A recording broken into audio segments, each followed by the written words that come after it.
ओडिया भाषा साहित्यर आद्य प्रतिष्ठाता आदिकवि सारला दास सिद्धेश्वर परिडारू महाकवि हेबार अनन्य गाथा तेन्तुलीपदा जगतसिंहपुर ओडिया भाषा साहित्य एवं संस्कृतिर मूलदुआ पकाइथिबा आद्य प्रतिष्ठाता हेउछन्ति आदिकवि सारला दास। पंचदश शताब्दी गजपति महाराजा कपिलेन्द्र देवଙ୍କ राजत्व समय ओडिशार माटीरे जन्मग्रहण करिथिबा एही महान सारस्वत साधकଙ୍କ प्रकृत नाम थिला सिद्धेश्वर परिडा। माँ सारलाଙ୍କ अपार कृपा एवं आशीर्वाद बଳରେ से साधारण मनिषरू कालजयी महाकवि भावे सारा विश्वरे प्रसिद्धि लाभ करथिले। तांक द्वारा रचित सारला महाभारत बिलंका रामायण और चंडीपुराण परी अमूल्य ग्रंथ आज प्रतिटी ओडिया घरर परिचय साजिछि। आदिकविଙ୍କ जन्मस्थान जगतसिंहपुर जिला तिर्तोल ब्लॉक अंतर्गत प्रसिद्ध झंकड़ निकटस्थ तेन्तुलीपदा ग्रामरे। एही माटी से निजर कालजयी रचनागुड़िकरे कनकावती पाटणा बा कनकपुर बोली बेस गौरवर सह उल्लेख करिसंती। एक साधारण कृषिजीवी परिवार रे जन्मित सिद्धेश्वरଙ୍କ पिता थिले जसवंत परिडा एवं माता थिले तुलसी देवी।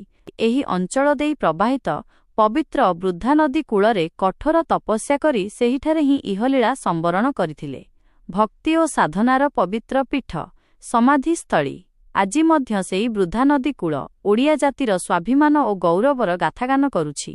सेही पवित्र स्थान रे एक विराटकाय बटवृक्ष लिंबवृक्ष ओशस्त वृक्ष एवं बेलवृक्षर मिलनस्थली रे आदिकवि सारला दासଙ୍କ समाधिपीठ शोभा पाउछि। प्राकृतिक सौंदर्य भरपूर एही परिवेश रे एक विशाल पड़िया रहिछि जहा श्रद्धालु और पर्यटकଙ୍କୁ आकृष्ट करिथाए।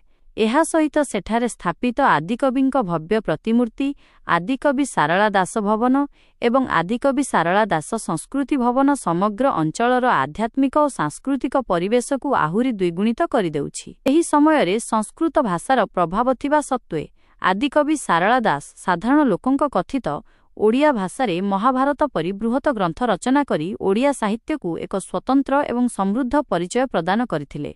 तांकर एही महान अवदान पई ओडिया साहित्य जगत तांक निकटरे चिरुणी होई रहिबो। मो हौची श्री नारायण पंडा तेन्तुलीपदा ग्राम श्री बिलसरा ठाकुराणींकर पूजक। ये जो जगार आम वर्तमान उपस्थित अच्छु ये हूँ सारला दासଙ୍କ समाधिपीठ। यही वृद्ध नदी तटरे सारला दास बा सिद्धेश्वर परिडा तपस्या करुथिले। सारला ठाकुराणी एवं बिलसारा ठाकुराणी दुई जनक मझिरे ये जगह जे कि बिलसारा ठाकुराणींकर निकट गोटे किलोमीटर दूर रे सारलांकर 4 किलोमीटर दूर रे।